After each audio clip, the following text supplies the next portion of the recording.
Got all kinds of friendly faces. Wonderful. All right. We will go ahead and begin. Welcome. Good evening. Good morning. Good afternoon, wherever you are, whatever you're doing. Welcome or welcome back. Happy to see you. Happy to have you here. My name is Emilie Tweardy. I work for Appalachian Sustainable Development. I'm an agroforester. I've got Stesha Warren here, also on the agroforestry team. And our special guest this evening is Mark Krawczyk of the wonderful text Coppice Agroforestry and of many other, I don't know, shenanigans and enterprises. And we'll hear a lot more from him shortly. But first, I just want to share my screen and show you where we are headed. Welcome, welcome, welcome. If anyone needs to get a hold of us after this, feel free. You can see my email and Stesha's email right there. And this is the final Ask an Agroforester series of the 7-part webinar series. So you won't be seeing us for a while, but good news, we've had a great time doing this. It's been well received, and we hope to have more of these in the future, probably focusing towards the winter months, because that's when people don't mind being inside and watching webinars. So we'll be headed into Coppice Agroforestry Landia shortly, but first a little bit about how webinar controls work and all of that kind of stuff, a little bit about ASD, and then we will be hearing from Mark. And then at the end, the majority of the evening really is Q&A. And so the first half of that Q&A will be from questions that y'all submitted ahead of time, and the second half will be live. All right. Appalachian Sustainable Development, a little bit about us. We've been around for 25 years working towards living better locally. Our mission is to build a thriving regional food and agriculture system that creates healthy communities, respects the planet, and cultivates profitable opportunities for Appalachians. So that covers all kinds of stuff. And if that's interesting to you, please go check out our website. What we're going to talk about tonight, however, is agroforestry specifically. So if you're interested in agroforestry resources, you can hit that drop down, click into agroforestry. The one thing we'll talk about that isn't in the agroforestry drop down right here is the herb hub. And that's, you know, just a couple bullets down. So you can find both of those here. And if you just scroll through, you're going to find all kind of great stuff here. Great Virginia programs, great Appalachian programs. And then also we have a really good resources page. So if you're just looking for resources on pretty much anything sustainable ag, you can click in and find some really good stuff. I want to call your attention to some programs that we have for Appalachians. We have the Agroforestry Technical Assistance Program. This allows folks to go online and apply for free for technical assistance in the avenues of forest farming, alley cropping, and silvipasture. And that could be, that technical assistance could be anything from a phone call or just an email thread where we're sharing resources. We could maybe connect you with other folks in your community doing what you're doing, other farmers doing what you'd like to be doing. And in some cases, we can even actually come to your property for a site visit to consult with you specifically there. So again, that's a free program. If you are eligible for a site visit, there's a small fee associated, but it's pretty nominal. So go ahead and check that out if you're interested. And then also in a similar vein, we have maple woodlot assessments. If folks are in Appalachia and want to be getting into maple syrup production, check that out for sure.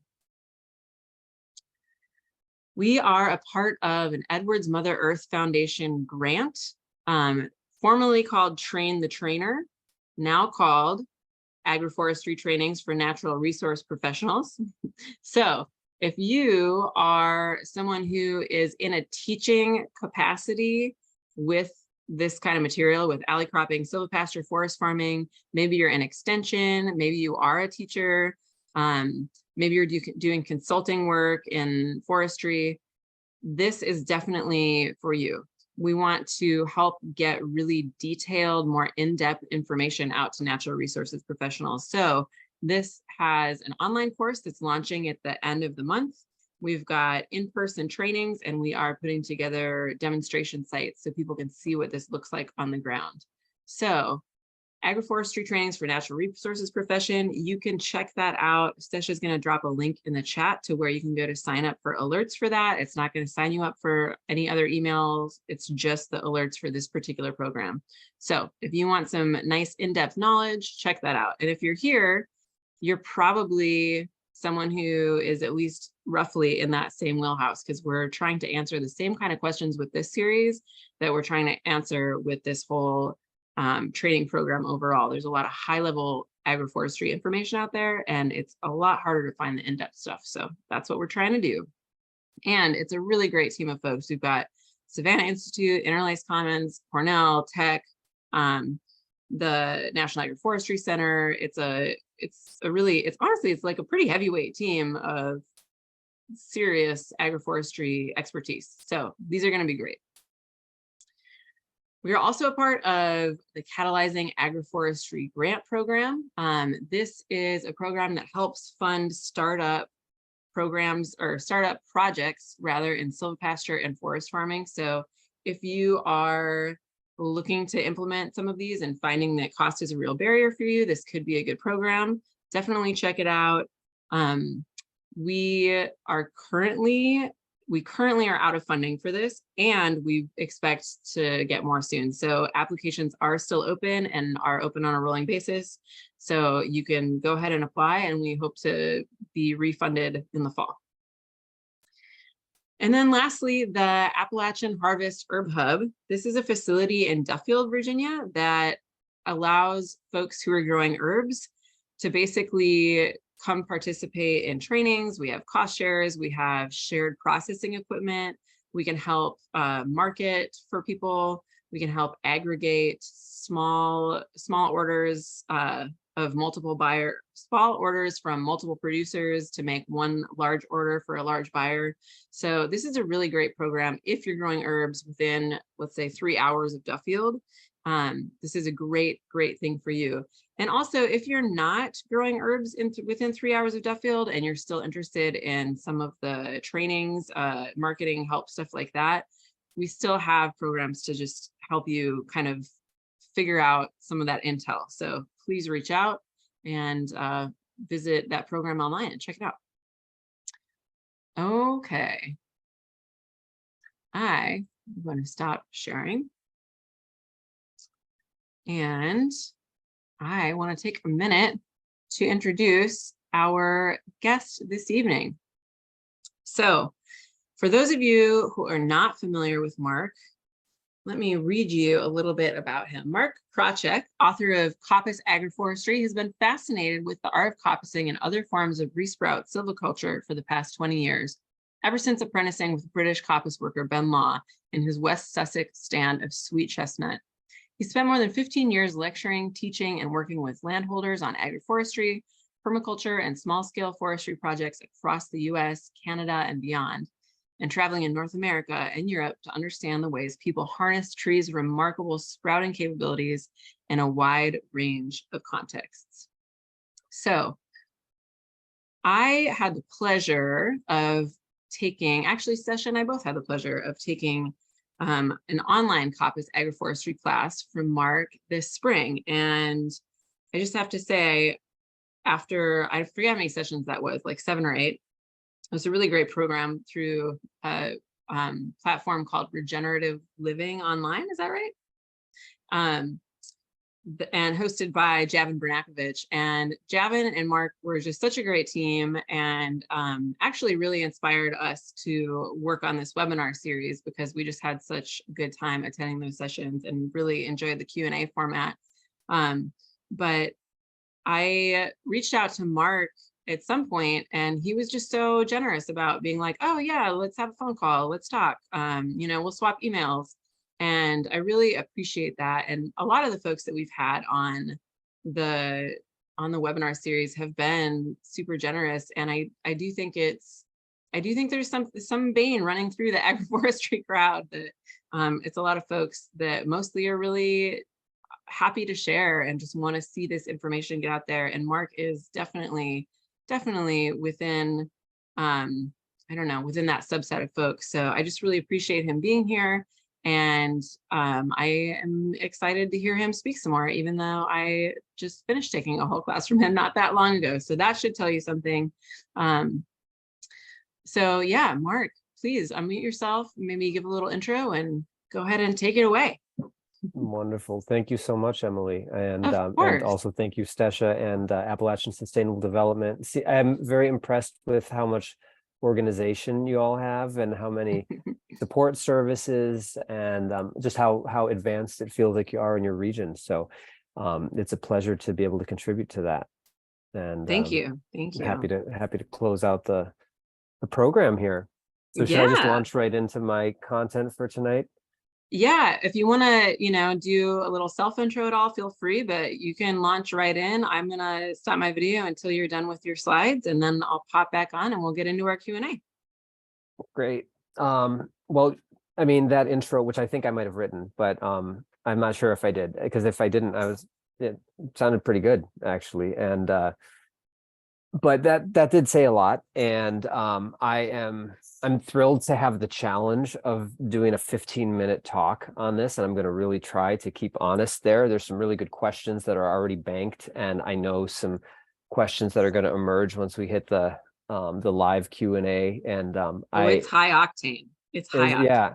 You all challenge me in a lot of good ways. And I'm not afraid to tell people when I don't know things, because there's so much to know and so much to learn. And so I like the push-pull that happens with these sort of things. So I appreciate that. Awesome. And I guess maybe just a little bit is that, so as I mentioned, or as Emily mentioned in my introduction, I first grew kind of enamored with coppicing back in the early 2000s, after reading Ben Law's book, The Woodland Way. And I had an opportunity to intern, apprentice with him for a season. And that was part of this reskilling, wanderlust, semi-globe-trotting experience, just trying to learn more practical hands-on skills for being a conscious land steward. And having grown up in the suburbs and not really had a lot of that skills and knowledge and intuition just kind of embedded in my upbringing. We're now, that was 2000, 2001, 2002. So we're 20 years down the line. My wife and I have a small farm in Vermont. We focus on log-grown shiitake mushrooms, largely black currants, but a few other small fruit crops.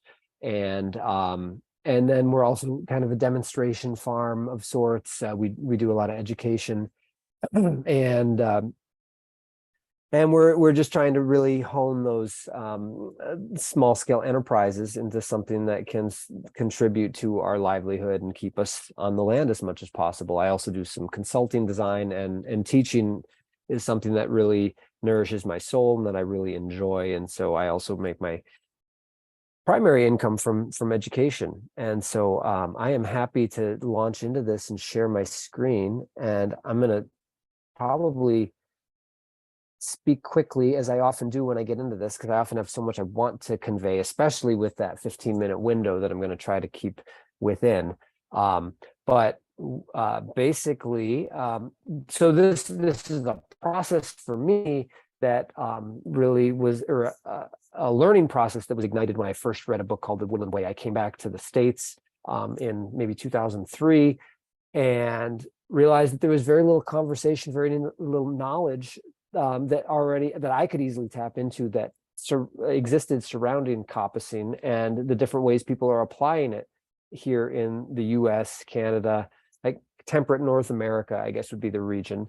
And this book, Coppice Agroforestry, was emerged from conversations that Dave Jackie, who folks may know of as the primary author of the Edible Forest Gardens books, and a very established, esteemed designer, educator up in Western Massachusetts.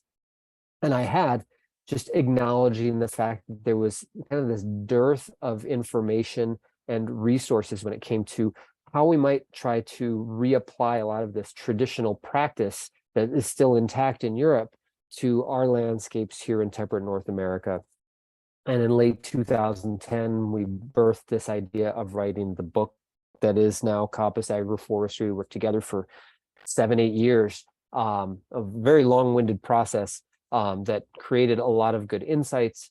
Long story short is I became the one who brought this project on to a point of completion, and I'm very grateful to my process working with Dave and acknowledge his contributions as best I can. But tonight I want to just really try to make sure I can feed you all some of the fundamental considerations of these practices, and then really just be responsive to how and where these practices may fit your local needs, goals, visions, livelihoods, etc.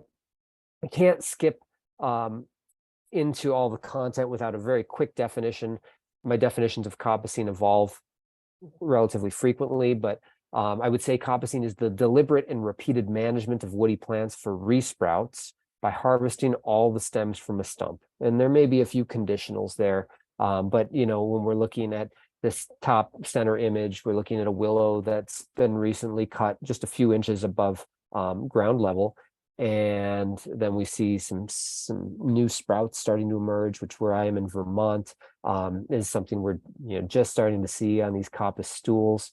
And then if left to the end of the season, we're going to see thumb or index finger sized new sprouts that might be 4 to 6 or 8 or 10 feet tall. And if left to grow on for a longer period, you're going to end up harvesting or producing poles. And so most broadleaf species will coppice, meaning hardwood or deciduous species, but very few conifers will coppice in the true sense. Although there's a technique called stump culture, which allows growers to manage Christmas trees. It's usually used in the Christmas tree industry as a way to continue to produce new trees and garlands and wreath making material from that same living tree. So there's a little bit of variability there. There's there's a lot of gray that's kind of embedded in these practices. And coppicing is usually done on rotations that can be as short as a single year, and they could be as long as 50 years. Although it's pretty uncommon to see rotations spanning that long. More often than not, they're going to be in the 10 to 20 or 25 year range. And as far as best practice goes, coppicing is something that's usually done during dormancy. And so it's this cyclical management of cut and come again forestry. And why do we coppice? Well, we coppice because it serves useful functions for us. In a lot of cases, it's going to be because it produces materials that are really valuable to us. And that might be tree hay or just fodder from trees and shrubs. It could be floral products. It could be substrate for growing mushrooms.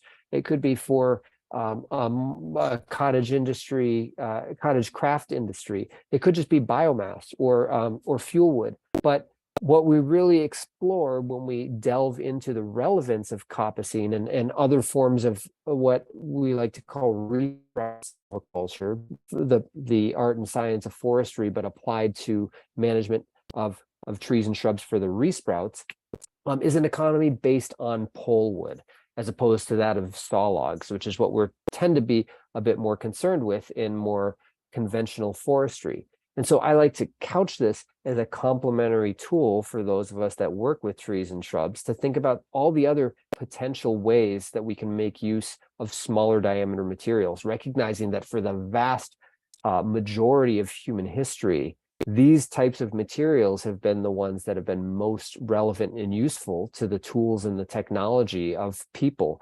And that continues to be true in many parts of the world. But in the more, I guess, developed or 1/3 world, we've really transitioned into a world where we don't see a lot of value in smaller diameter wood. So this is really about embracing all of the potential that's embedded in these young, small diameter sprouts. And when we talk about coppicing, when I talk about coppicing in my head, it can become a bit of a catch-all term that also includes variations on that theme. On the left-hand side, we're looking at a chestnut stool. A stool is a stump of a tree that's being managed for the new sprouts. So this is the sweet chestnut, the European chestnut from the Mediterranean. This would be a single stem tree, but it's been managed as a clump. And so that's a chestnut stool.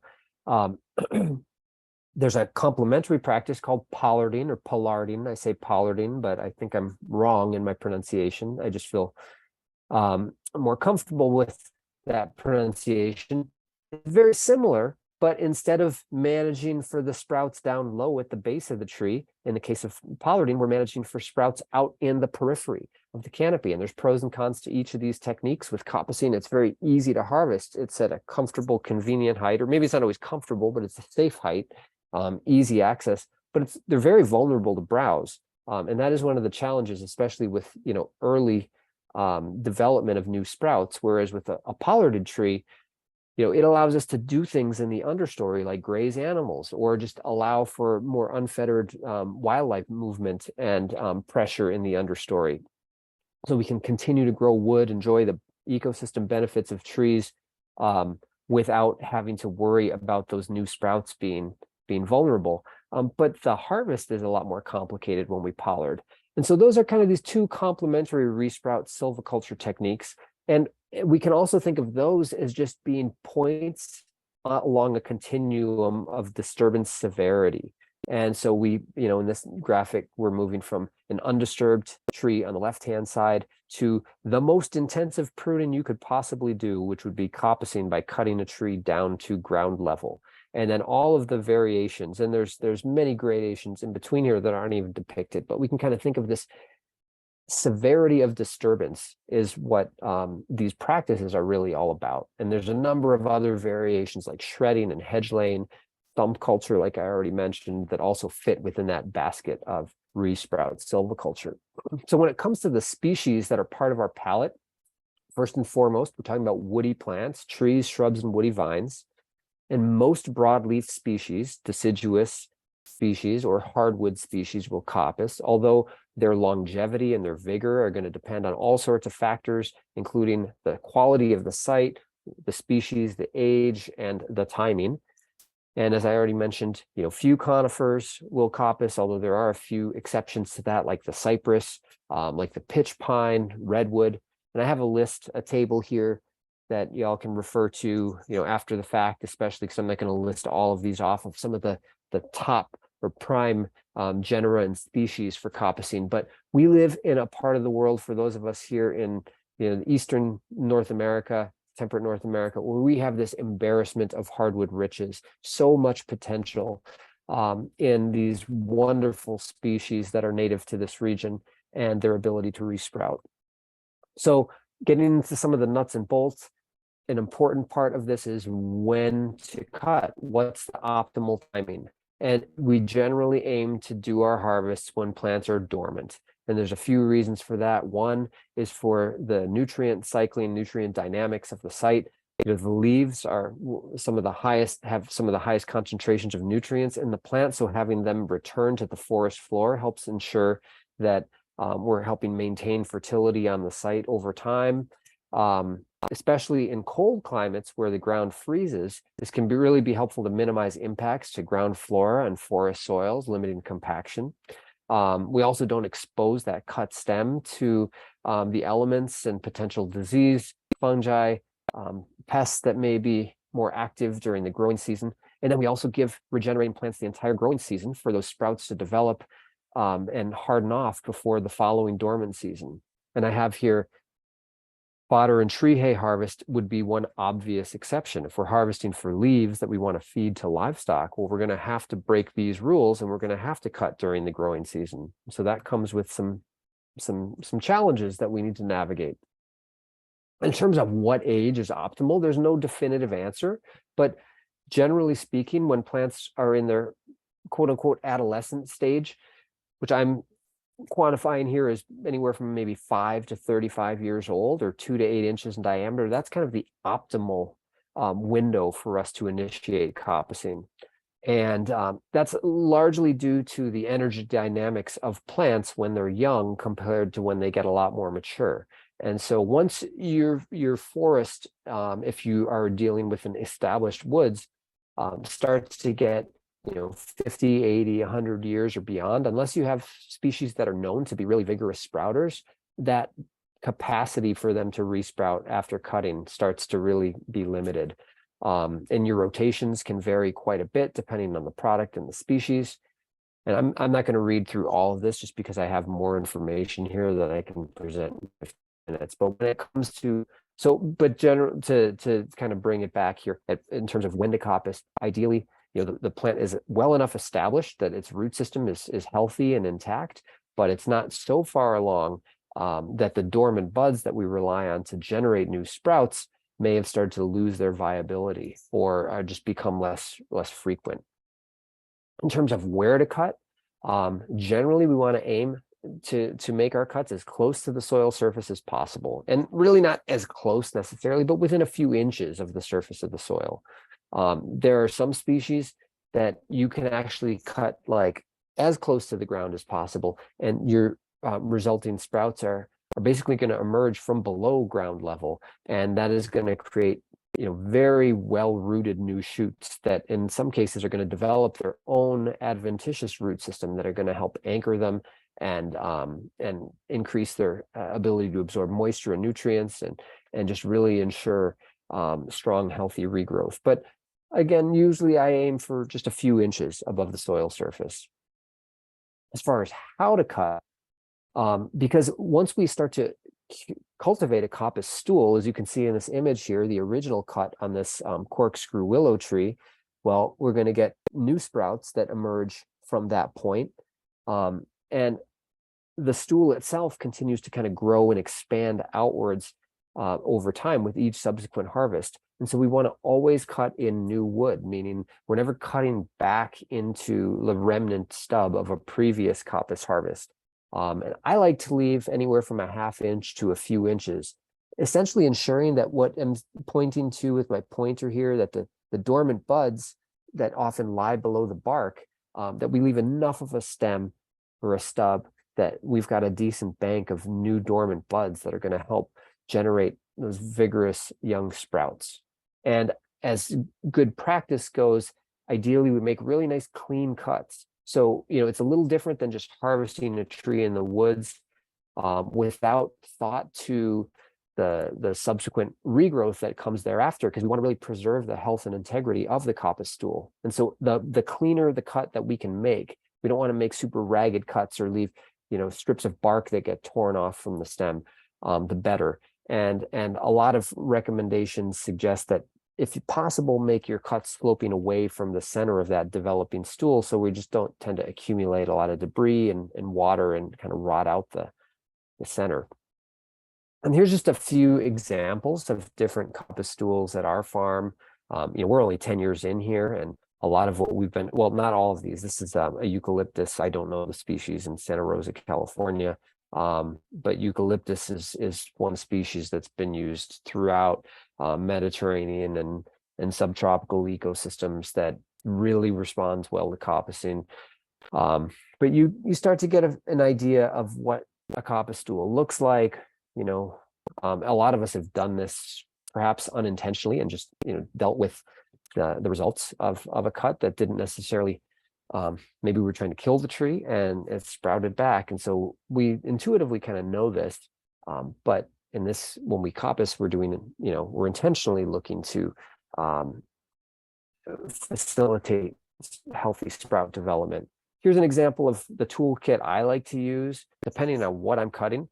A lot of what we have are shorter rotation coppice stools where the stems only get to be a few inches in diameter. So things like a pruning saw, a set of loppers, and some hand pruners might be all we need. A bill hook is the temperate machete, kind of a hybrid between an axe and a machete, and it's a great tool especially for removing the side branches and cutting coppice shoots to length. And a skilled worker can cut small diameter stuff with a bill hook as well. Some of these small electric chainsaws can be great. Once we start to get a little larger, it's really a chainsaw job, but even a relatively small chainsaw, 16-inch bar, can be a perfect tool for this type of work. And just a few more little bits and pieces I want to share before we transition into our question section. So as we start to think about coppice practice, and again, I'm kind of using coppicing as a catch-all term here because pollarding silvopasture systems would fit into this as well. the spacing and the layout and the patterning become key, especially if we're planting. And so when we start to think about the relative spacing between the plants, we want to optimize production, but we also want to optimize plant health and accessibility. And a lot of traditional coppice systems are very, very dense. There may be anywhere from 6.5 feet between stems within a row and 6.5 feet between rows, to maybe more like 10 feet within and between rows. So they tend to be quite dense. And this slide has a lot of information just in terms of how we can start to think about plant spacing across an acre. We can figure out how many plants might there be per acre. So there's some math embedded in all this. But in a lot of cases, when we're looking at producing pulpwood for various purposes, be it fuel or craft functions, we're trying to pack as many stems into that theoretical acre as possible. So we optimize plant health, but also the productive potential of the stand. And by planting densely, that encourages straight upright growth and minimizes lateral branching. When it comes to like the different types of systems, short rotation coppice, in my book, I talk about short rotation coppice being anywhere from, say, 1 to 3 or 5 years. We're talking very dense spacings within the row, 1 to 3 feet within the row and 1 to 10 feet between rows. As that coppice rotation lengthens, we're looking at more like 6 to 12 feet within the row and 6 to 15 feet between the row. And then when we start to think about silvopasture, where we're also looking to integrate livestock into our overall system, that in-row spacing can vary. It could be even wider than 15 feet, although in a lot of cases, if we're managing a pollarded tree, we may be trying to limit the extent and the spread of the tree. But then our between row spacing can vary quite a bit, because we may want to have much wider alleys for grazing in between rows of trees. Also here, I'm not going to get into this, although there was a question, I might refer back to this later, but just looking at some of the different types of short and long rotation systems, along with the relative spacing and the length between harvests, various products they would produce, and then how many stools or stems that would result in per acre. And when it comes to, the traditional coppice system was very similar to rotational grazing practice, or a lot of the more shifting cultivation or swidden agricultural systems that we see practiced by indigenous peoples around the world, where essentially we see this very high intensity disturbance followed by as long a recovery period as possible. So in an idealized coppice system, this is kind of a template or a draft design for a client that Dave, Jackie, and I came up with maybe 8 or 10 years ago. We'd break up our overall woodland to be managed as coppice into a sequence of compartments or blocks, or they call it cants or coops in England. And so in this case, we have 8 coops that we'll say are a ½ acre in size. And we really need them to be about a minimum of a ½ an acre to ensure that there's enough sunlight that can flood that patch and generate healthy new growth. And so we would basically then have anywhere between, 1 8-year rotation that would take us through this entire sequence before we return to the initial block. Or depending on the diameter of materials we need, perhaps there might be 2 years in between. And so that could give us a 16-year rotation. But generally speaking, we're looking at our land base, we're thinking about what size materials do we need, and how large of a patch can we practically open at once in order to make sure that we can have a rotation that's going to give us a patch that's large enough to generate healthy growth, but also make it practical as far as our production goals and how it fits within our landscape. And so just 3 last slides I want to wrap with here. I've been thinking a lot in the conversations I've been having with growers, largely up here in New England, but in other parts of the country as well. Like, how do we really practically fit some of these practices into working farms? And, one of the top priorities or opportunities that I see would be to diversify existing farm businesses. And so we might either add new and diverse products to our existing market, or look for ways that we can just become more resilient and self-sufficient by meeting our needs for wood resources. And some of those product examples might be just looking at biomass generation for fuel and fertility, propagation stock or nursery stock for a farm that already has some type of nursery operation or is looking to expand that. One of the highest value products per unit area that I've encountered are woody cuts for the floral industry, things like hydrangeas and flowering quinces and cherries and corkscrew willows and red osier dogwoods. As a craftsperson myself, I've been really intrigued by rustic furniture and other ways of making artistically functional, creative pieces that add, functional elements to people's homes and the environs where they live. And then also, it's a potential to generate a repeated crop of substrate for log-grown mushrooms like shiitake and oyster, especially. One other opportunity to integrate Resprout silviculture practices into working farms would be as a way to just think about opportunities to generate value on otherwise marginal land. And so those could be parts of our farms that have a high water table or otherwise kind of unfavorable terrain. Old fields, these kind of early successional landscapes are some of the lowest hanging fruit where I see opportunities to leverage coppicing as a really valuable technique. And then last, a lot of our agroforestry, our conservation focused agroforestry techniques like shelter belts and hedgerows and riparian buffers are great opportunities to integrate coppicing into that management regime so that we can, repeatedly harvest beneficial yields from these otherwise more conservation focused installations, and just be creative with the ways that we engage with these agroforestry installations on our farms. And so thank you for taking that part of the journey with me. I look forward to handling your questions. And here's a little bit about where you can find out more about myself. And also, if you're interested in buying the book. And I will stop sharing my screen, although I may get back into that once we get into our questions. Excellent. Thank you so much, Mark. Lovely presentation. You've got such great visuals to accompany all of this information. And I think since it is, I'm not going to say a lost art, but it's, since it is this sort of unfamiliar knowledge base, it's so helpful to be able to see all of that. So thank you for taking the time to put all that together.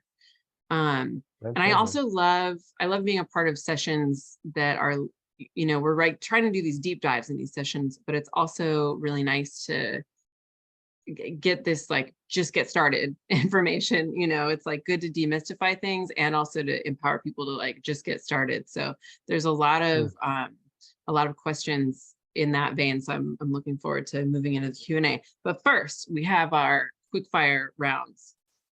So we don't have to take a long time on this, just maybe 30 seconds on each answer. So we'll just run through them. Favorite farm tool? I just bought a side-by-side utility vehicle. Right now, that's top of the list. Yeah, absolutely. They can be such a game changer. Least favorite? Anything broken. So everything in my maintenance. Yeah. It's shifting all the time, Yeah.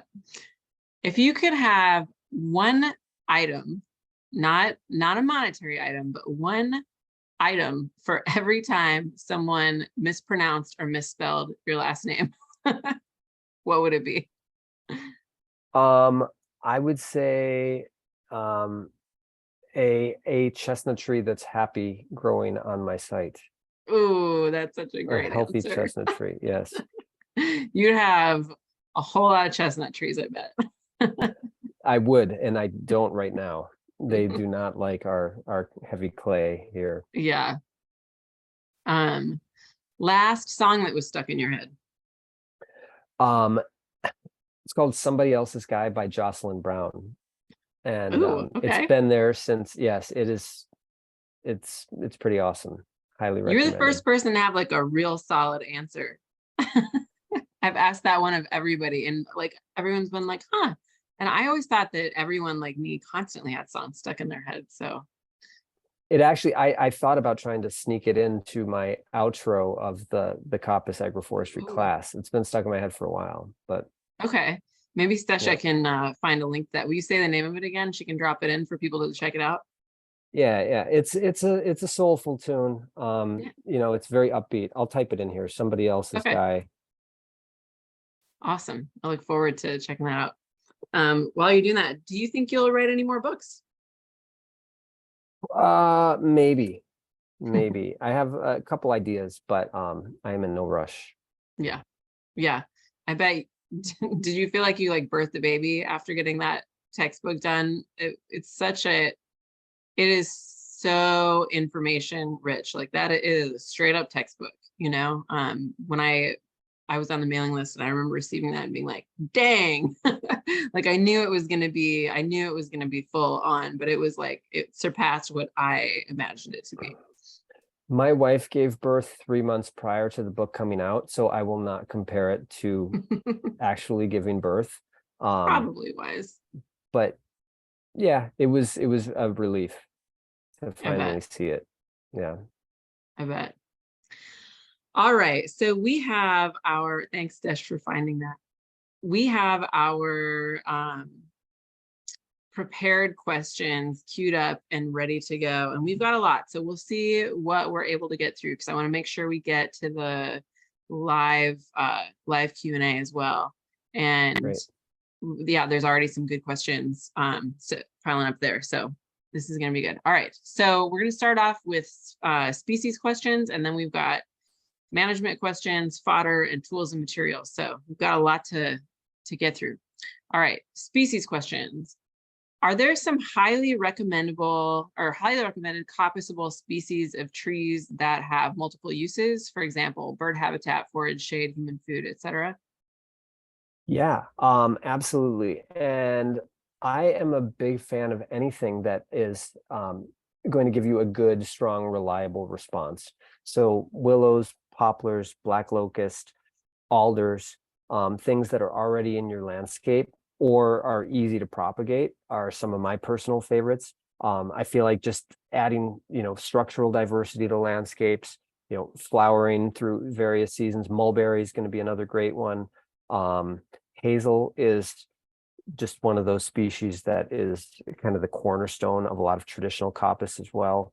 And then we have so many incredible hardwoods that tend to grow a lot slower, but beech, maple, birch, oak, birch not necessarily slower growing, but our oak species, maples, beech, are all also great.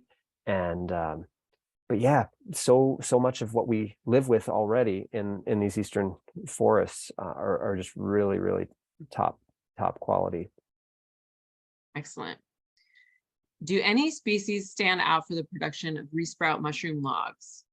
Yeah, I saw that question. And so I guess there's a couple ways I could organize that.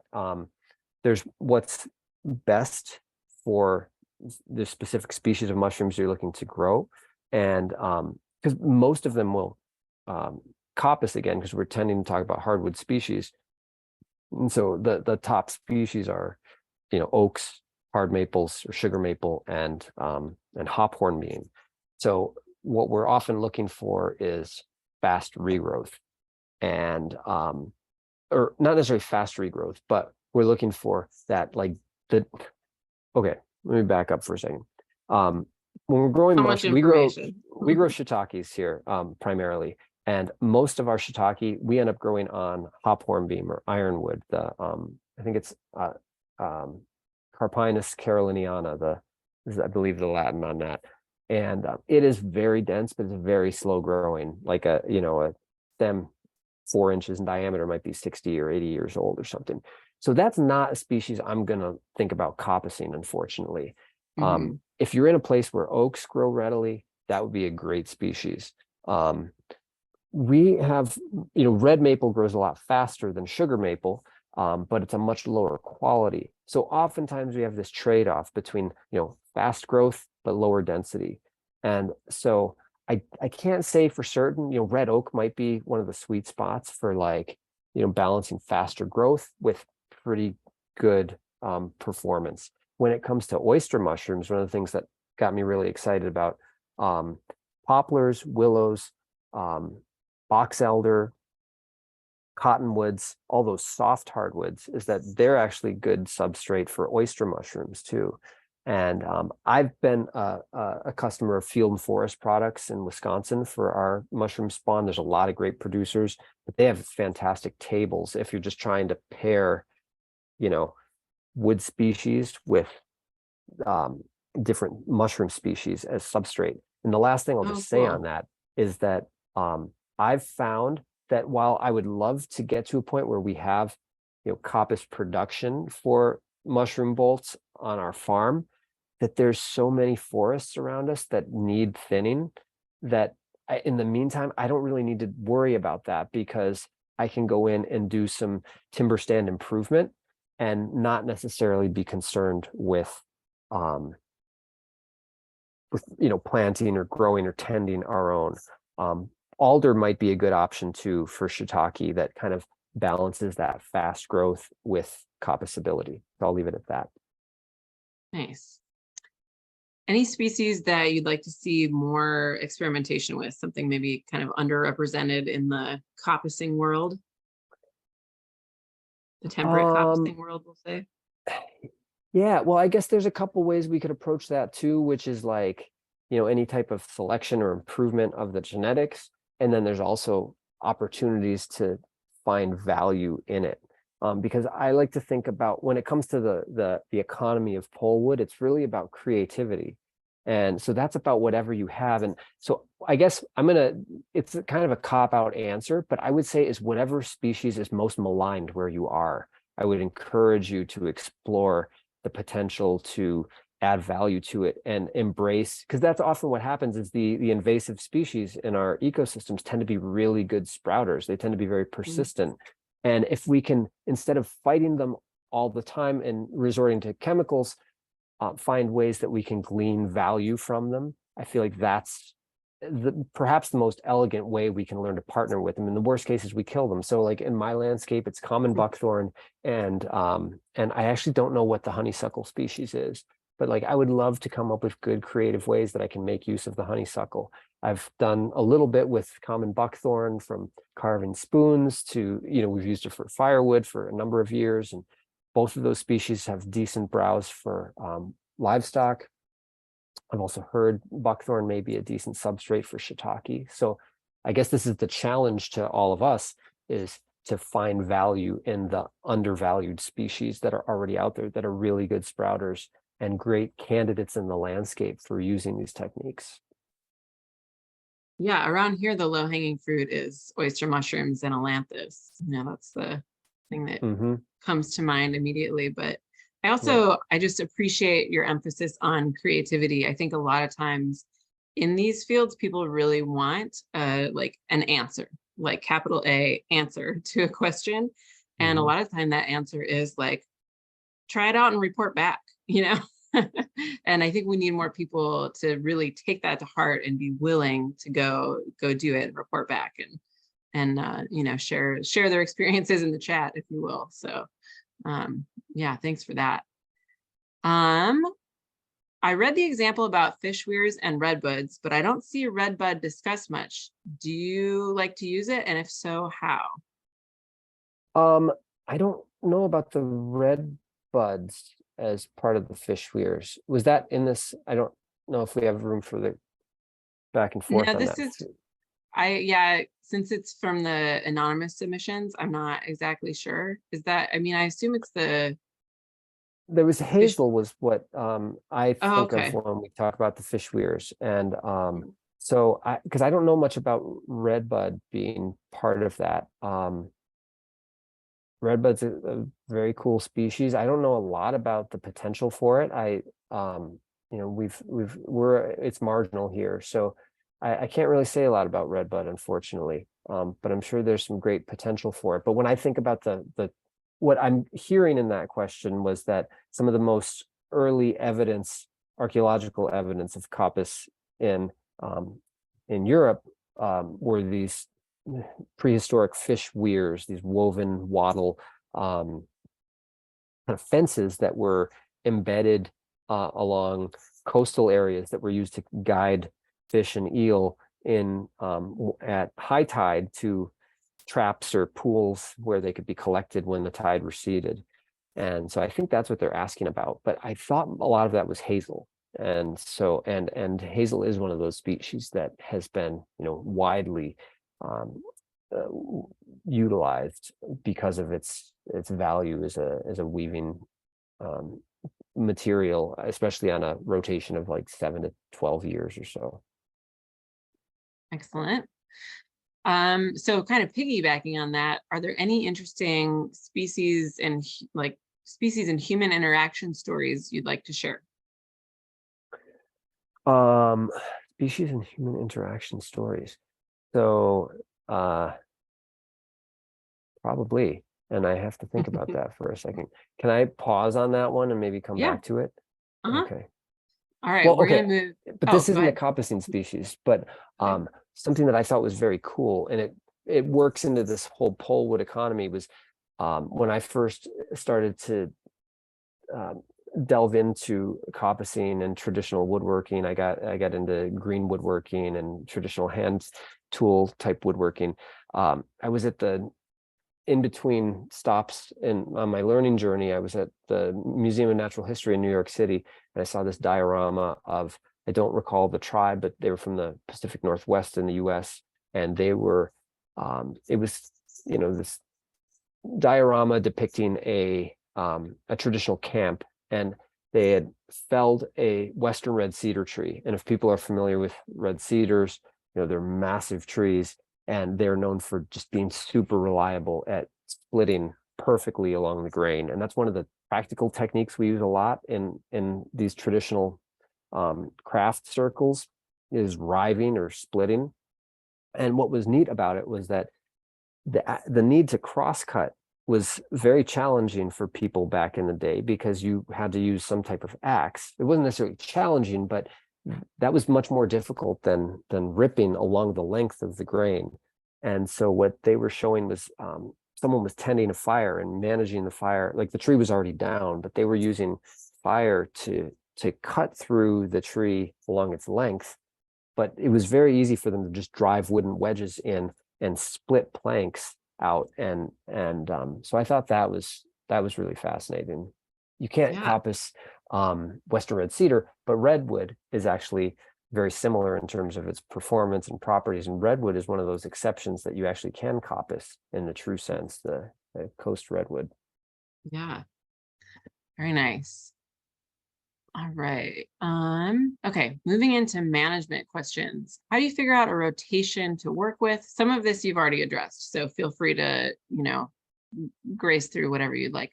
How do you figure out a rotation to work with, addressing the needs for rest and recovery periods in your system? And how can I tell if I'm overdoing it? Yeah. So the it part of overdoing it is what's important, I guess, here. What are we doing is where I'd have to come back to. And so I'm guessing, there's been a lot of interest in fodder and feeding livestock off of sprouts. And that's where my mind is going when I hear that question. Because when it comes to like more traditional products or like wood products, if you're growing firewood, you're not going to cut firewood when it's this diameter. You're going to wait till it gets decent size. So the longer the rotation, as long as you don't get beyond 20, 30 years, there's really no harm necessarily in a longer rotation, because the tree has ample time to rebuild energy reserves before it's harvested again. So when you're talking very frequent harvests, in my experience, annual harvests can start to be challenging on a stool. And that is I know there was a question, I think I populated that question about not this one, but one about, fodder recovery periods. We really don't know what you can get away with. How frequently can you browse a plant?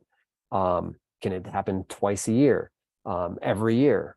Do you have to give it a few years to recover in between?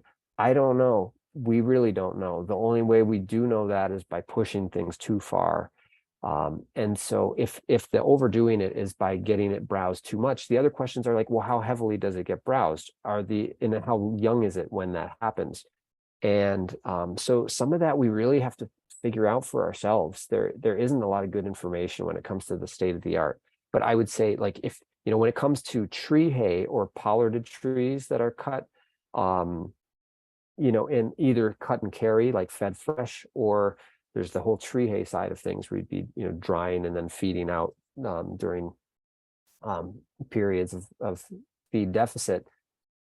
The general recommendation is 3 to 7 years of rest between. But if we're talking about these, like, hedgerows where the animals have direct access to browse, I really don't know, because there's just not that much of a precedent that's set here. And I have a link that I'll drop into the chat here. I talked with Steve Gabriel a bit because him and his wife Liz on their farm in New York have been doing a lot of work with this with their flock of sheep, and they have an ongoing SARE grant study looking into this. And I recorded a conversation with him that I put up on YouTube about that theme, if it's for fodder, that just kind of gets into some of the unknowns. So I'll pull that up and drop it in the chat.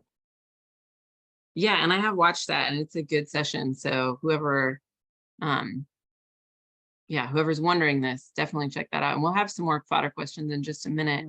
How long to wait before coppicing planted trees? Yeah, so I touched on that in the I just typed fodder, and then there we go, tree fodders and silviculture. There's that one too, that tree fodder that's still with Steve Gabriel, and then the conversation I dropped in both. So there's no definitive answer how long to wait, but if we're talking about a tree that you've planted, I would want to make sure that the root system is pretty well established. And I've often recommended 5 to 8 years as kind of a baseline minimum. With things like willows, or even with, it's technically not coppicing, we rely on currants here. Often, things that are easily propagated from hardwood cuttings, the year after they're in the ground, in a lot of cases, you can cut them to the ground, and that's going to stimulate a bushy, healthy, straight, new regrowth. And so with things that are really, really vigorous, you might be able to do it the next year. But, with something that's slower growing, if it's an oak species or hickory or maple or even black locust, I'd probably wait, minimum 3, more like 5 years. And the answer I really like that I always go back to is, if you have a product in mind that you're looking to harvest, wait till it gets to be that diameter, because then you have something that's useful on that first harvest. But again, there's lots of conditionals built into that, but you're really just trying to balance that the plant is well enough established that you can cut it. And then if there's a useful yield on that first harvest, in my mind, that's pretty optimal. Yeah, that seems like a clear win. So we are going to move into the fodder questions now. And fodder is one of those subjects, fodder and tree hay, that is really, I feel like it's like been a buzz topic in the last maybe 2 years, especially. And I will say, if you're interested in tree hay, there's actually, like, the exception to the rule. There's a great Facebook group about tree hay where people are actually nice and supportive, I have found. And then there is Megan Giroux and Eric Tunsmeyer working on a book that I'm not sure when it's coming out. Do you know? I don't know. I think we're nearing completion, though, from what I understand. Maybe hopefully within a year. And about tree hay. And so we should there should be more public resources available soon. But okay, I'm going to read these 2 questions together because they're tied together. The first one is, What do you see as promising mechanized equipment for coppicing and fodder, both on small homestead scale and more of a farm scale? So that first part of this is, promising mechanized equipment. And then the second question is thoughts on context or technology to mechanize tree fodder. Who's doing this and is it pelletized? Yeah, so I haven't seen a lot as far as scaled up mechanization goes. A lot of the people that I know are doing this at the homestead scale. It's a lot of handwork. It's not fast, and in some cases a little bit dangerous even.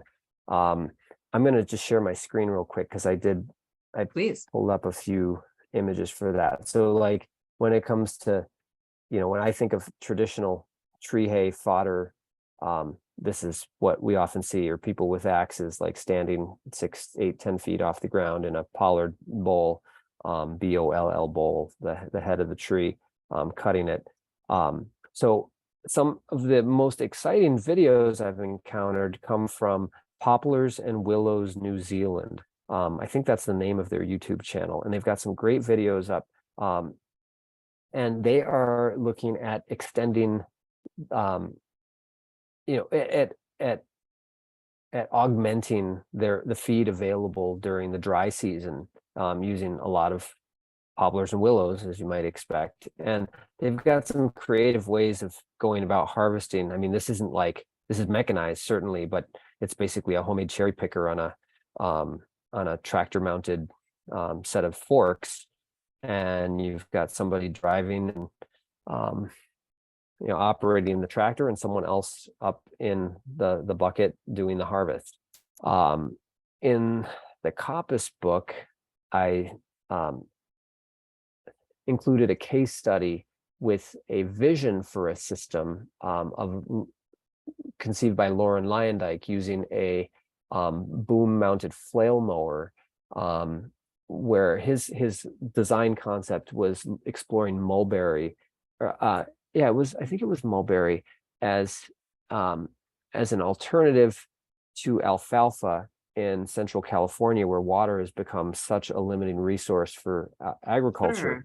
And his concept was this boom mounted, was it a flail, or it was I don't think it was a flail, actually. I think it might have been a sickle bar mower, something to that effect. But I haven't seen any really great mechanized systems that already exist for this. There's what I just shared, Poplars and Willows, New Zealand, and then there's Lauren's vision that I captured in the Coppice Agroforestry book. Beyond that, I don't really know. Most of the people I know are just cut and carry. They're lopping branches as they go. There's a great network in Maine, Shauna Hansen of Three Streams Farm in Belfast, Maine. I'm going to see if I can pull up. I just got a notice about her annual tree fodder day, and I'll see if there's a web link for it. I'll drop the that would be link to great. her website into here, because she's been doing a lot. Now she is in many cases dealing with more like forest grown trees, because that's what she has. These aren't the more kind of open grown pollarded trees that have been trained up. And so it's a little bit different, but she's got a serious depth of knowledge when it comes to, animal interaction with, tree fodder, and also just some of the relationships. But she's doing something very different than this more kind of mechanized approach that we're talking about. So that's unfortunately about all I can add to that question. Well, it's another one that we need people to get out and experiment for sure. Write some grants, get some universities behind it. All right, for casual fodder harvest in a forest, what age/size of sapling should I cut? I have mature forest with quite a bit of understory in the edges that is tightly packed with 2 to 3 inch diameter mixed species hardwoods. I actually remember asking an almost identical question to this in your class. Like, is it really can I really just go in and start cutting them when they're dormant? Is it that simple? Yeah, well, so wait, the question was for casual fodder harvest in a forest, and they've got tightly packed 2 to 3 inch diameter mixed species of hardwoods on the edges, it says. So, well, first of all, you'd be, so if, yeah, you want to make sure that the stems that you're cutting, in this case, it sounds like they're thinking of coppicing, they're not going to be pollarding, they're going to be cutting down at ground level. Either way, if you're pollarding or coppicing, it's really important that those stems get a lot of sunlight. And so you don't want to like go deep into an existing forest and be cutting in the understory and think that that's going to stimulate sprouting. That would be like one-time harvest. And a lot of times those understory, saplings aren't going to have a lot of foliage on them necessarily either, unless they're really shade tolerant. So to me, forest edges is where I imagine that they're, we're talking about. And I mean, yeah, I think, anywhere in that 1.5 inch, 3 inch, I mean, once the tree is pretty well established, it's probably going to come back pretty well, but you probably want to just open up enough of a block again. If you're working along an edge, it's less a concern, but just make sure that it's getting good sunlight. And as long as it's, I'd say, bigger than 1 inch, 1.5 inches, you're probably going to get some decent regrowth off of that. Excellent. All right, we're going to keep rolling. Tools and materials. What materials can I start with? This is a very open question, but I bet you get some version of that frequently. What materials can I start with? I'm not sure. I saw that question. I wasn't exactly sure what they meant in terms of, species or products or diameter.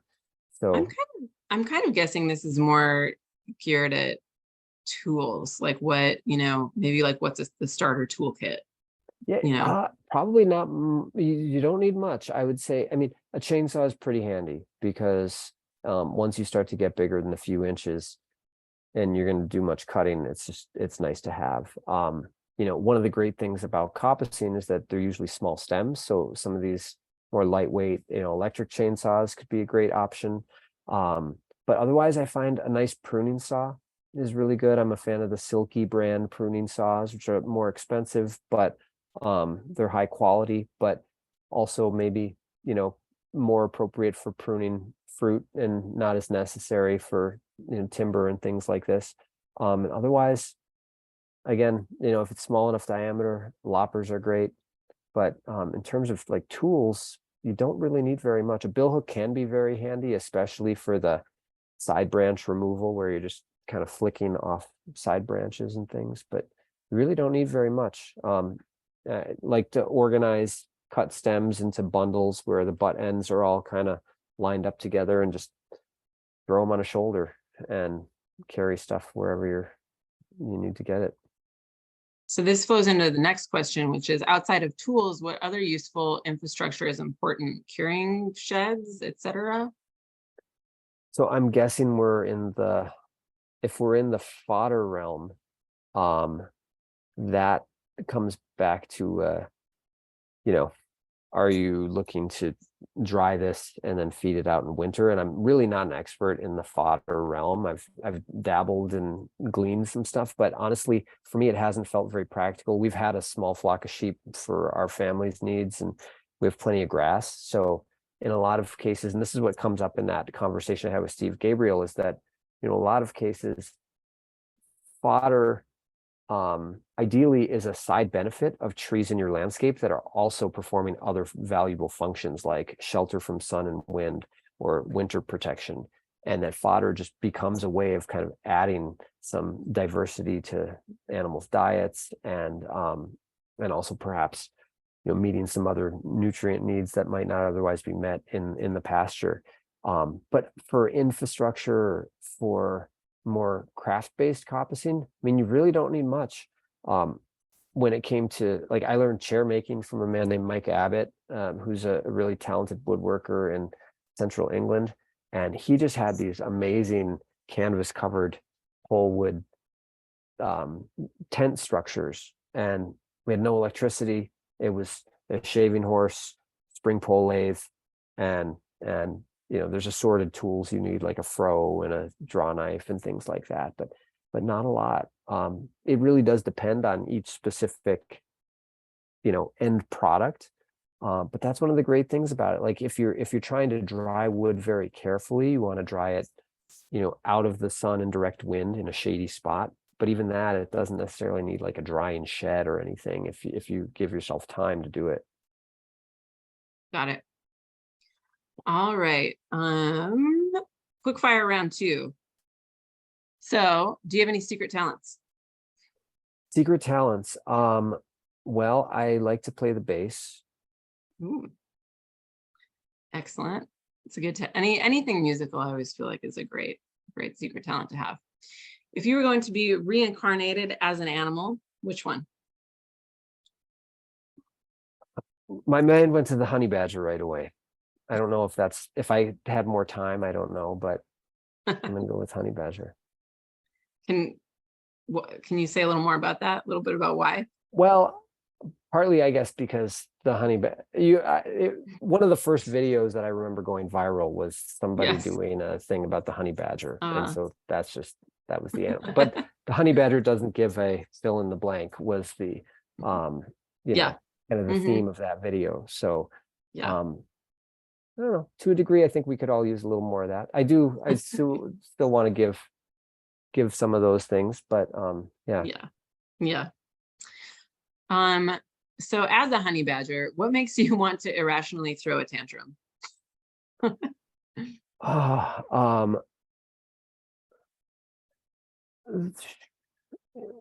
Boy, right now, I guess it was irrationally was just like this relentless wind that was blowing all day today and making it just hard to feel like I could be present and not be getting, dried out and bombarded.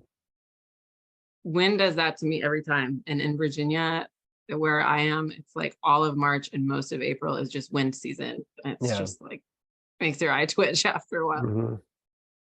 All right, so we are going to move into the Q&A. We've still got quite a bit of Q&A and we've got 12 minutes. So just as we're moving into this, Mark, how tight is your time tonight if we go a little over, or do you want to, this is a safe space. We can cut it off at that's fine. 8:30, whatever you need. Yeah, I can go a little over. Yeah. Okay. All right, first one, what variety of currants are you growing? Do they fall under the category of Coppice Agroforestry? You touched on this already a little bit. So we have a lot of different species here. Maybe 60 or 70 species that we planted, not all of which we have like huge amounts of. I've been really keen on black locust because for me, as someone that likes to work with wood and is also really keen on durability and so rot resistance and density for fuel wood, it's just unparalleled and also fast growth. Unfortunately, we've had a lot of pressure in the locust stem borer, which is a ubiquitous insect that lays its eggs underneath the bark, and the larvae burrow through the sapwood. And so I've had my vision of this locust coppice brought back to reality with recognizing not all of your stems are going to be, top value quality. But so that's one. And then there's I've just started to add some diversity to the willows. We've got a half dozen willow species here already, but there's an amazing company called the Vermont Willow Company near us that has like 300 species / cultivars of willows. I've never been there, but they're like an hour away. And so I just got an order of like a half dozen species from them that I'm really excited about. And then I've been really keen on things that are already growing here wild as well. So that would be red osier dogwoods, and then also partnering up with those invasives, like I mentioned, the common buckthorn and honeysuckle. And then some of the others, I've got some Osage orange that's growing very slowly, but I'm really excited to see what that comes to. And I've planted some cypress trees here, which is one of those conifer exceptions that will coppice. And I'm really keen to see how those behave too. They're just starting to get to be, they're still all, ways away from where I would coppice them.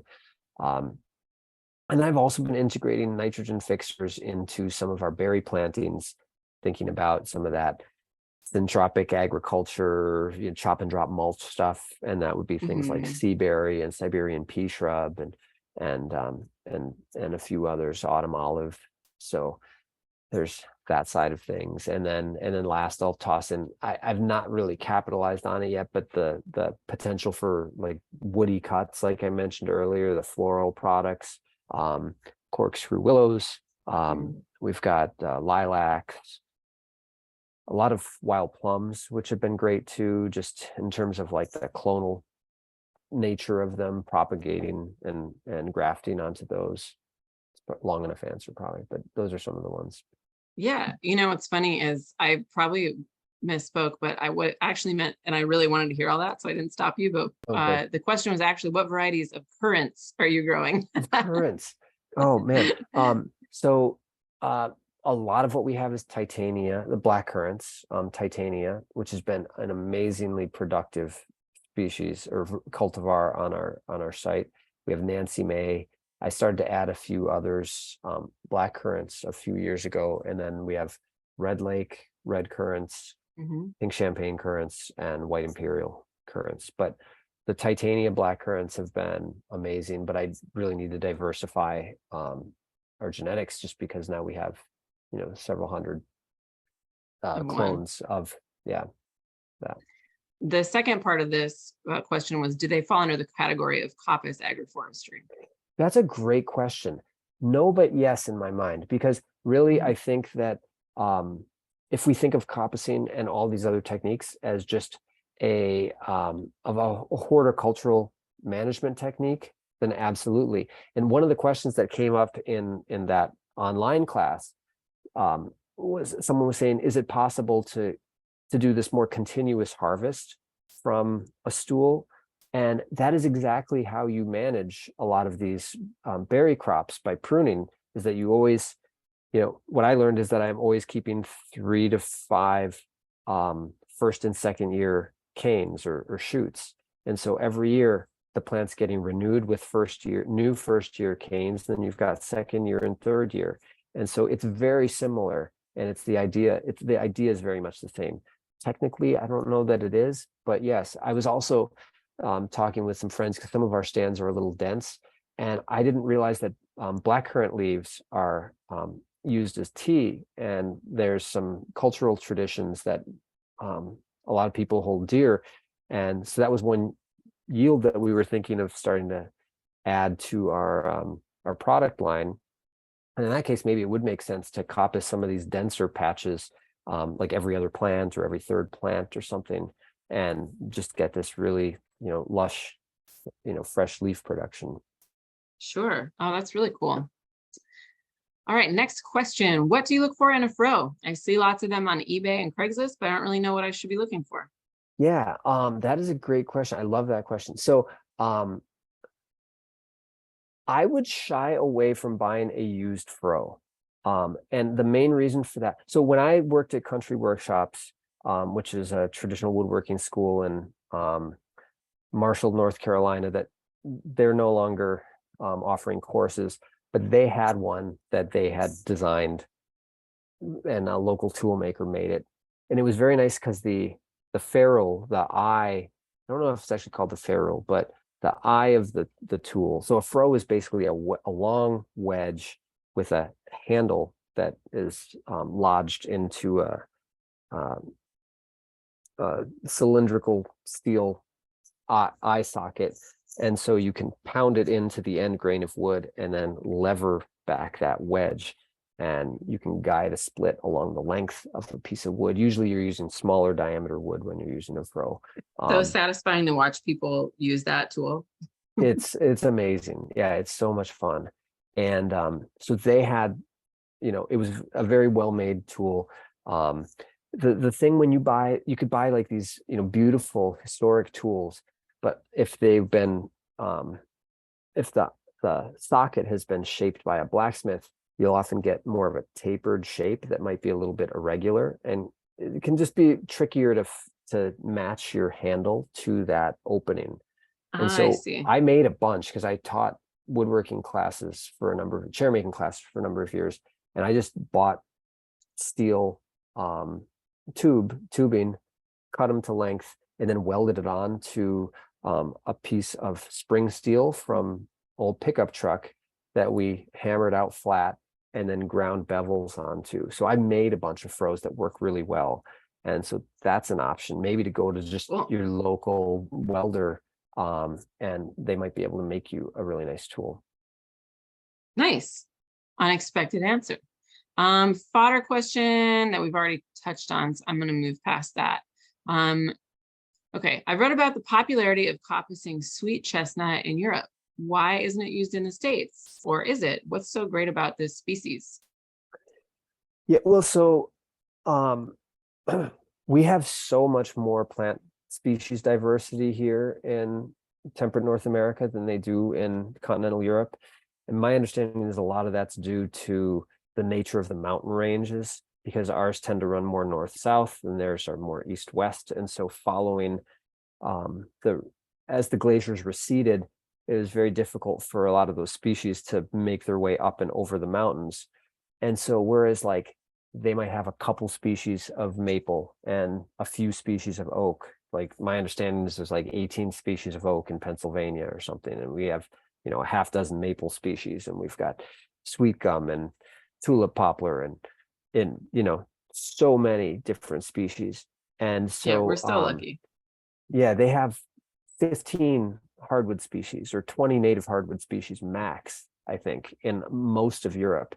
And the Romans apparently, during their conquest of the European continent, brought chestnut with them everywhere they went. So, you know, chestnut is naturalized in England, and that's where a lot of my knowledge about coppicing traditions comes from, mainly because I just am able to read that literature, and it's been recorded in an accessible way. But you know, it's been growing chestnut in England for 2,000 years now. So the reasons why it's so great is because it's pretty rot resistant. It grows relatively fast.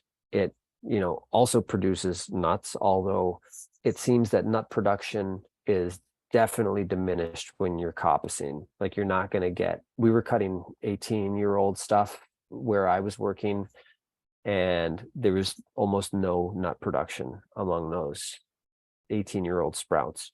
It tends to split really cleanly. It's a decent firewood. And so it checks off a lot of really valuable boxes. And again, when they only have, like, oak grows a lot slower. Maple doesn't have the durability. They don't have things like black locust there, you know, so chestnut just met all of those needs really well. Why it's not here, well, so in the book, there's a study. If you look up, I'll type it in here, Mattoon, it was just someone's last name, 1909 chestnut, Coppice. You might be able to find something like that. There's I profile it in the Coppice Agroforestry book, but I came across some studies from the early 20th century in Connecticut that were looking at the regrowth of chestnut coppice. And this is American chestnut. So I don't think there's really been a need to bring the sweet chestnut here. It probably grows where you all are. Up by me, it's too cold. I think the American chestnut and potentially Chinese chestnut may also meet some of those needs adequately without needing to import the sweet chestnut. It's just that's what they have there. Yeah. Interesting. All right, let's see. If you are looking to pollard the tree at around 6 feet, how do you ensure good sprouting? Yeah, so so there's a number of layers that build that this question's kind of, we need to flesh out, I guess, before we get there. When I'm hearing that, in my mind, we're talking about like lopping the tree off at 6 feet, and it's going to be one of those lollipop trees that you know, there's just like one node where all the growth comes from, as opposed to a tree that's kind of lopped but already has some lateral branches. And so like that sycamore that I showed earlier on in the slideshow had 15 different pollard heads that were at the periphery of a bunch of existing branches. So I think the main thing would be to wait till the tree's fairly well established, probably in the 3 to 4 inch diameter range. Make a nice clean cut and do it during dormancy. And I think that's pretty much, and also do it on a species that you know is going to give a good sprouting response. You could probably do it on something that's even smaller than that as well, depending, because when I think about trees that are managed that way, like willows and mulberries are the two that I've seen most commonly. Perhaps sycamore too, because that is one that sprouts really vigorously. I'm sure there's plenty of others, but those would be the main variables, would just be making sure it's healthy, doing it during dormancy, and that it's sized decent enough. You may, and then once it does start to sprout, there may be sprouts that are forming lower on the stem. If you have the time, you're not doing, dozens or hundreds of these, it may be worth just stripping off some of the lower sprouts that aren't forming where you want them. You don't need to, but it's just kind of like taking water sprouts off a fruit tree. Nice. So I love a good, simple, straightforward answer. Lally Luck Farm asks, we have a large percentage of intermediate canopy taken up by Fagus grandifolia, which seems like it should take to coppicing readily. However, we've had mixed success with a few of our initial attempts and haven't determined which factors have prevented better growth. Can you speak to any experiences with this species and any particular management practices to focus on? So, I mean, you've hit on quite a bit in diameter and adequate sunlight already, but maybe you have other things to add or specifically about beech? Yeah, so the interesting thing with beech that I've encountered is, because in doing research for this book, there's a lot of primary research that went into limiting sprouting of various species, that people didn't want things to coppice. And beech was one of those that I came across quite a bit, where it was the regrowth was actually crowding out regeneration of other species in the understory. And so I haven't dealt with it myself a lot. And I'm not sure if what they're finding just tends to be a bit like kind of stunted and not super vigorous. That's sort of what I've seen. We've got a few patches of it in our woods where it's just, because it casts that really dense shade. And so it makes it hard for much to occupy the ground underneath. A lot of the beech that we see, I feel like it's very rare that I see a healthy, mature beech tree in our area, just because of the canker and the beech bark disease. But unfortunately, I can't add a whole lot of detail to best practice for managing beech, just because I haven't really come across a lot that would suggest that. I guess one thought that also might come up is, because it's clonal in the way that it will regenerate, you may end up having a whole lot of stems that are all competing for resources. And so a little bit of thinning, I could see losing a lot of time going in and doing some thinning too. So I don't know if it's worth it, but that might be one approach that could be helpful. But beyond that, I mean, if it's a healthy parent tree that's being coppiced, and you've got a big enough, I guess that would be the other thing, is that you've got a big enough gap that's opened up. If the canopy is relatively tall surrounding it and it's a fairly small patch, you're just not going to get a lot of sunlight, despite the fact that it's really shade tolerant and it's going to sprout. You're not going to get really good, strong growth. And what I've encountered, again, is like a baseline minimum is you want to open up like a 100 by 100 gap. That again is dependent on how tall the surrounding canopy is, but about a 1/4 acre, because you really need that patch to get flooded with light. That might be the biggest factor, actually, is the available light due to shade. Interesting. Yeah, I mean, it makes sense.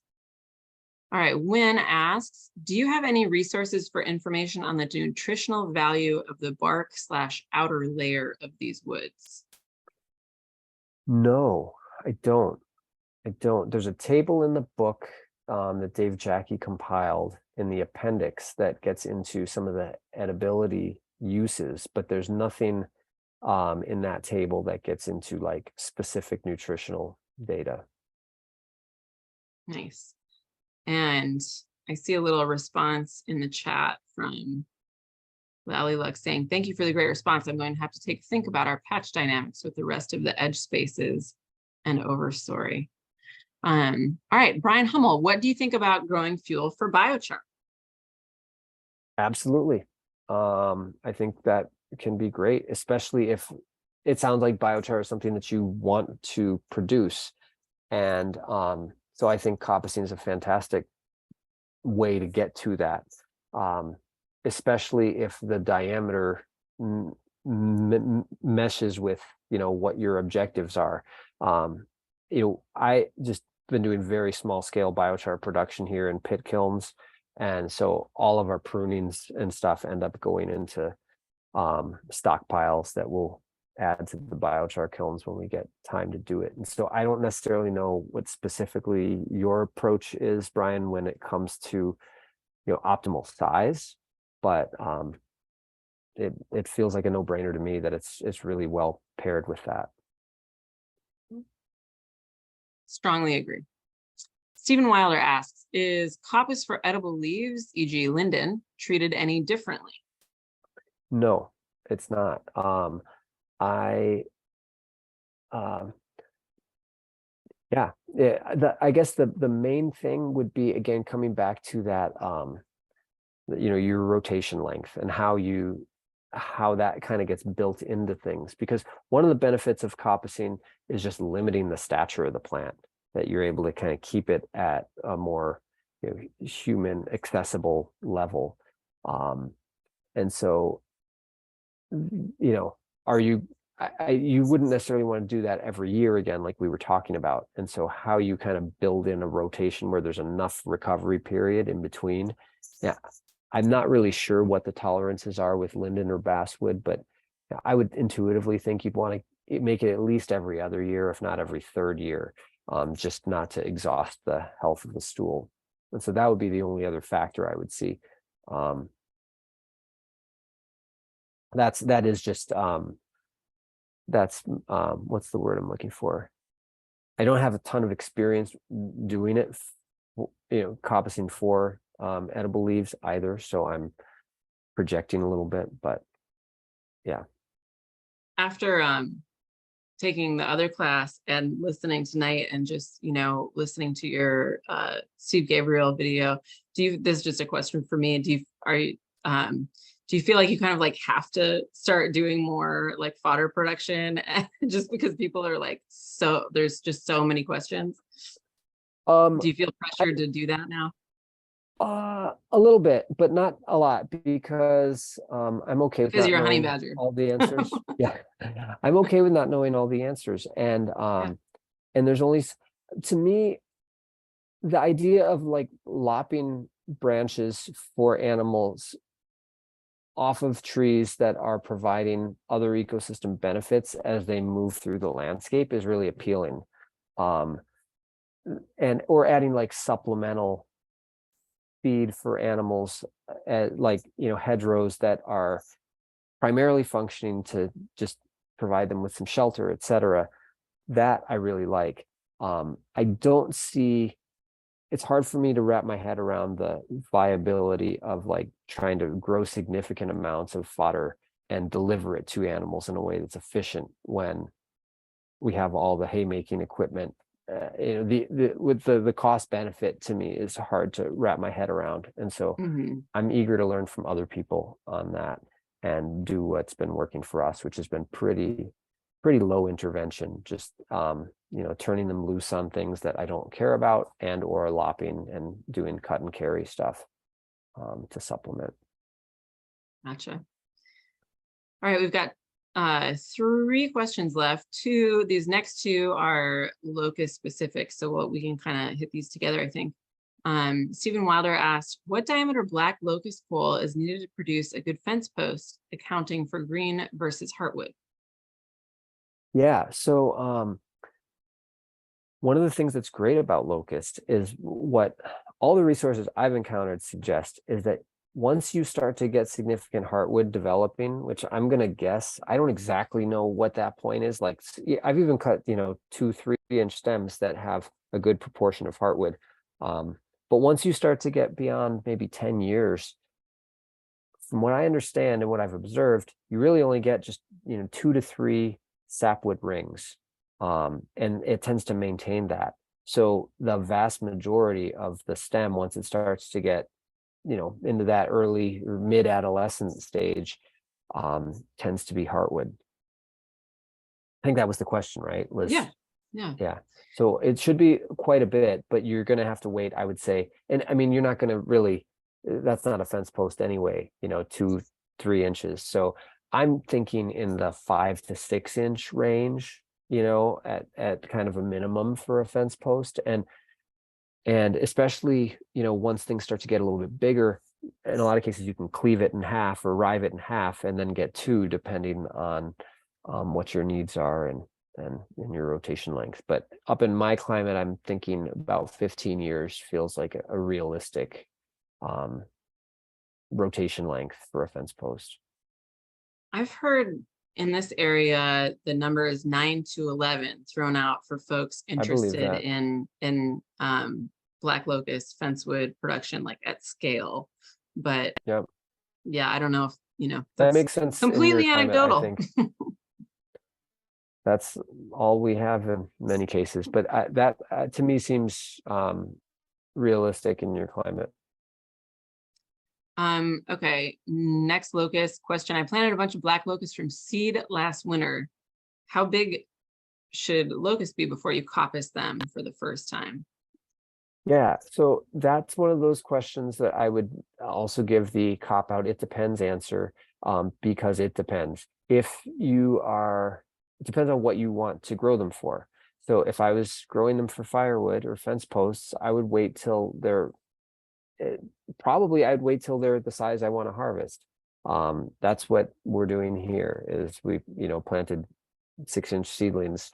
And I don't really see any benefit to cutting them earlier. The only reason is that once the tree is established, in theory, I try to be conservative with my projections. So it's like you might get as many as 3 poles off of one stool, but it's probably more realistic to estimate 1.5 per tree. Like if you could get 2, that'd be great, but per stool, excuse me. But 1.5 is probably a little bit more realistic. And so you will, increase your overall production by coppicing earlier in order to get that growth. But I think you might come out ahead. And again, this is supposition a little bit, but to me, it feels like it'd be probably better to let it go to, your harvestable diameter on that first rotation and then do your first coppice cut. If it's something more like a fodder block or something else, well, then you could do it much younger. But, I might wait that, 10-year, just like we just talked about, in a mid-Atlantic type climate zone. If folks aren't working with like shipmass genetics or, like some like timber form locust genetics, is it advisable to, in lieu of waiting to coppice, to encourage that straight growth for poles from the beginning? Do you know anything about that? That's just a thought experiment To in coppice my to brain right now. encourage it, I don't As know opposed to that just, you can. Yeah. I don't know that you will change the overall form though necessarily by coppicing. I think you still will probably get some of the that crookedness or irregularity. You may be able to sidestep some of that with some pruning. I'm also not, a lot of my experience with locust comes from working with it for 10, 15 years, but not having rotations under my belt to really know how that plays out. And so there's probably a lot of resources that could speak to the specifics of that more than I can. But I would not expect that you would dramatically change the form of a tree, of a locust that doesn't already have those kind of genetics haven't been selected for just through the pruning, or just through coppicing. That makes sense. Yeah. Maybe I'll try it sometime and report back. Take my own advice. All right. Yeah. So we've kept you 15 minutes after. There's one more question, but it's a very straightforward one. What was the name of the country workshop place in Marshall, North Carolina? That is the name of it, Country Workshops, Drew and Louise Langsner. it is their homestead. And Drew is the author of several books on green woodworking. One of them, I have them right back behind me here. One of them is called Green Woodworking, the Chairmaker's Workshop. And there's, I think, a couple others. And yeah, one of their students, I can't recall his name offhand. It's Ken something, but he started a kind of offshoot up in Maine, I believe, that is, and there's a number of other, I mean, you guys are in, you know, the heart of a lot of this, you know, traditional craft stuff. I'm totally blanking on some of the contacts I had down there. Curtis Buchanan, I think, is in Eastern Tennessee, and Don Weber in Paint Lick, Kentucky. He's very talented Windsor chairmaker. There's obviously Penland and the John C. Campbell School, and there's so many great you know, craft resources in Appalachia. And yeah, it was a privilege to get to spend some time there and learn from skilled folks. Lovely, just lovely. Well, thank you so much, Mark. That concludes our Q&A. Appreciate you for staying over a few minutes and for being here in general and donating your time to us. We here at Appalachian Sustainable Development, and I think everybody in the audience, wherever they are across the world, appreciates you as well. So thank you so much for being here. If you want to take just a minute to say what's next, where people can find you, if there's anything you're excited about that you want to give a shout out to, now's the time. Yeah. So what's next? We are just getting, we actually have a couple frosts in the forecast for us up here tonight, but we're entering our farm season. We're getting our shiitake production going, and we're thinking about berries. We're up here doing farmers markets and stuff. I will be doing a on-farm coppice workshop in the fall. I have yet to choose a date for that, but if people write me at keylinevermont@gmail.com, I'll drop that in. And I see Stesha drop my website in there too. You can also find a link to sign up for the newsletter. You'd be able to find out about that and other workshops. But I'm tending to go a little bit, I guess it's not really inwards, but farm focused for a little while. I've got a few other classes happening right in the region, but that's what I'm especially excited about. And then we'll pick up with some more stuff come fall, more hands-on stuff. Excellent. Well, we've got a bunch of thank yous in the chat. Fran says, thanks, Emily, Session, and Mark, for all your time and energy. Thanks, Mark, also for sharing your knowledge. So much appreciated. Rebecca says, thanks for your time. Thank you. These have been great. Another thank you from Lally Luck. So just, I hope you're feeling the love. I'm feeling the love. Thanks everybody for being here. Thanks, Desha, for running tech in the background, all these sessions. I know folks can't see Desha, but she's working just as hard as the rest of us. So thanks for being there, and look forward to seeing you on the next session, the next set of webinars, whenever that may be and whatever that may be about, because these have been a blast for me. I know that much. So I'm going to keep doing them if people will keep accepting my invites. So, so thanks for being here, Mark. And to everybody else, take care. Don't hesitate to reach out if you want to drop us a donation to keep this programming free. Stesha will drop that link in the chat. But otherwise, that's all we've got.